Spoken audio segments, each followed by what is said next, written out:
بسم اللہ الرحمن الرحیم۔ ناظرین، دنیا میں زندگی بسر کرنے کے لیے دنیوی اسباب اور مال و دولت کے بغیر گزارا نہیں ہو سکتا۔ ہر انسان کے ساتھ کھانے، پینے، رہنے، سہنے، پہننے، اوڑھنے اور دیگر ضروریات زندگی لگی ہوئی ہیں۔ اس لیے شریعت اسلامی نے اپنے پیروکاروں کو حلال پیسے حاصل کرنے اور اس کے لیے دوڑ دھوپ کرنے کی نہ صرف اجازت بلکہ بعض جگہوں میں اس کی ترغیب بھی دی گئی ہے۔ سورہ جمعہ میں ارشاد باری ہے، پھر جب نماز پوری ہو جائے تو زمین میں پھیل جاؤ اور اللہ کا فضل روزی تلاش کرو اور اللہ کو کثرت سے یاد کرتے رہو، شاید کہ تمہیں فلاح نصیب ہو جائے۔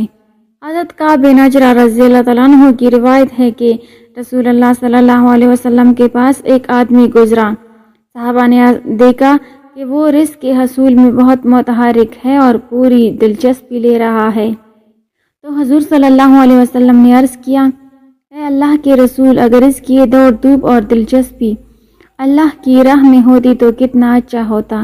اس پر حضور صلی اللہ علیہ وسلم نے فرمایا، اگر وہ اپنے چھوٹے بچوں کی پرورش کے لیے دوڑ دھوپ کر رہا ہے تو یہ اللہ کی راہ ہی میں شمار ہوگی، اور اگر بوڑھے والدین کی پرورش کے لیے کوشش کر رہا ہے تو یہ بھی فی سبیل اللہ شمار ہوگی، اور اگر اپنی ذات کے لیے کوشش کر رہا ہے اور مقصد یہ ہے کہ لوگوں کے ہاتھ پھیلانے سے بچا رہے تو یہ کوشش بھی فی سبیل اللہ ہی شمار ہوگی۔ شریعت اسلامی نے دوسروں کے سہارے زندگی گزارنے اور دوسروں پر بوجھ بننے سے منع کیا ہے۔ مسلمانوں کو ہدایت دی گئی ہے کہ اپنے گزر بسر کے لیے خود اپنے ہاتھ سے کمائیں اور محنت کریں، کسی کے سامنے دست سوال دراز نہ کریں، اور پھر جو کوئی سوال کرتا ہے، بھیک مانگتا ہے، اس کے لیے سخت سزا بھی مقرر کر دی گئی۔ عبداللہ بن عمر رضی اللہ تعالیٰ عنہ کہتے ہیں کہ آپ نے فرمایا، سوالی جو ہمیشہ لوگوں سے مانگتا رہتا ہے، قیامت کے دن اس حال میں آئے گا کہ اس کے منہ پر گوشت کی ایک بوٹی بھی نہ ہوگی۔ حدیث میں ہے کہ ایک بار رسول اللہ صلی اللہ علیہ وسلم کی خدمت میں ایک انصاری صحابی رضی اللہ تعالیٰ عنہ آئے اور انہوں نے آپ صلی اللہ علیہ وسلم سے کچھ سوال کیا۔ آپ صلی اللہ علیہ وسلم نے دریافت فرمایا، تمہارے گھر میں کچھ سامان بھی ہے؟ صحابی نے کہا، یا رسول اللہ، صرف 2 چیزیں ہیں، ایک ٹاٹ کا بچونا جس کو ہم اوڑھتے بھی ہیں اور بچاتے بھی ہیں، اور ایک پانی کا پیالہ ہے۔ آپ صلی اللہ علیہ وسلم نے فرمایا، یہ دونوں چیزیں میرے پاس لے آؤ۔ وہ انصاری صحابی رضی اللہ تعالیٰ عنہ دونوں چیزیں لے کر حاضر ہو گئے۔ آپ صلی اللہ علیہ وسلم نے وہ دونوں چیزیں 2 درہم میں نیلام کر دیا اور دونوں درہم ان کے حوالے کرتے ہوئے فرمایا، جاؤ 1 درہم سے تو کچھ کھانے پینے کا سامان خرید کر گھر والوں کو دے آؤ، اور 1 درہم سے ایک کلہاڑی خرید کر لاؤ۔ وہ کلہاڑی لے کر آئے تو آپ صلی اللہ علیہ وسلم نے کلہاڑی میں اپنے مبارک ہاتھوں سے دستہ لگایا اور فرمایا، جاؤ جنگل سے لکڑیاں کاٹ کاٹ کر لاؤ اور بازار میں بیچو، 15 دن کے بعد ہمارے پاس آ کر روادات سنانا۔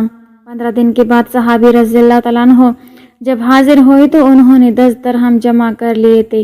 آپ صلی اللہ علیہ وسلم خوش ہوئے اور فرمایا، یہ محنت کی کمائی تمہارے لیے اس سے کہیں بہتر ہے کہ تم لوگوں سے مانگتے پھرو اور قیامت کے روز تمہارے چہرے پر بھیک مانگنے کا داغ ہو۔ بھیک مانگنا اور دوسروں کے سامنے دست سوال دراز کرنا باعث ذلت ہے، اس سے حد درجہ احتیاط کرنے کا حکم دیا گیا ہے۔ یہاں تک کہ اس صحابی رضی اللہ تعالیٰ عنہ کے پاس ٹاٹ اور ایک پیالہ کے علاوہ کچھ بھی نہیں تھا، لیکن کمانے کی قوت تھی، اس لیے آپ صلی اللہ علیہ وسلم ایسی ترکیب نکالی وہ اپنے ہاتھوں خود اپنی ضروریات کی تکمیل کر لے، اور آئندہ اس طرح طاقت رکھنے والے افراد کسی کے سامنے بھیک مانگنے کی جرات نہ کریں، خواہ ان کے پاس ظاہری اسباب کچھ بھی نہ ہو۔ بھیک مانگنا اور بھیک مانگنے کو پیشہ بنانا اسلام میں قطعاً ممنوع ہے۔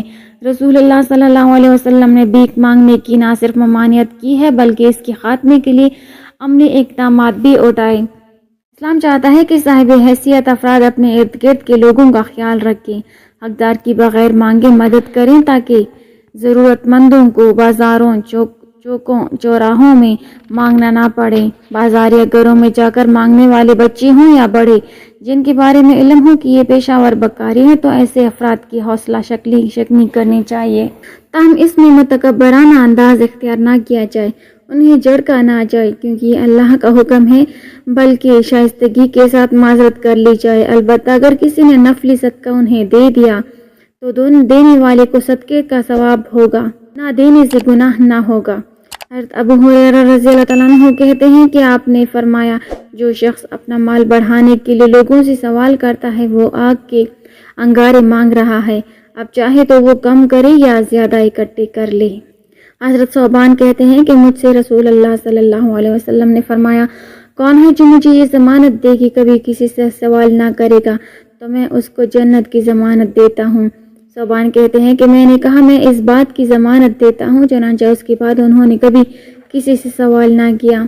حضرت عبداللہ بن عمر رضی اللہ تعالیٰ عنہ کہتے ہیں کہ رسول اللہ صلی اللہ علیہ وسلم لوگوں کو منبر پر صدقہ اور سوال سے بچنے کے لیے خطبہ دے رہے تھے۔ آپ نے فرمایا اوپر والا ہاتھ نیچے والے ہاتھ سے بہتر ہے، اوپر والے ہاتھ سے مراد خرچ کرنے والا ہے، صدقہ دینے والا ہے، اور نیچے والا ہاتھ مانگنے والا ہے۔ اللہ تعالیٰ ہمیں نیک عمل کرنے کی توفیق عطا فرمائے اور گناہوں سے بچنے کی توفیق عطا فرمائے، آمین۔ ناظرین کمنٹ باکس میں اللہ تعالیٰ کے 99 ناموں میں سے ایک نام ضرور ٹائپ کریں۔ ویڈیو اچھی لگی ہو تو لائک کر دیں، چینل کو سبسکرائب کر دیں۔ ملتے ہیں اگلی ویڈیو میں، تب تک کے لیے اللہ حافظ۔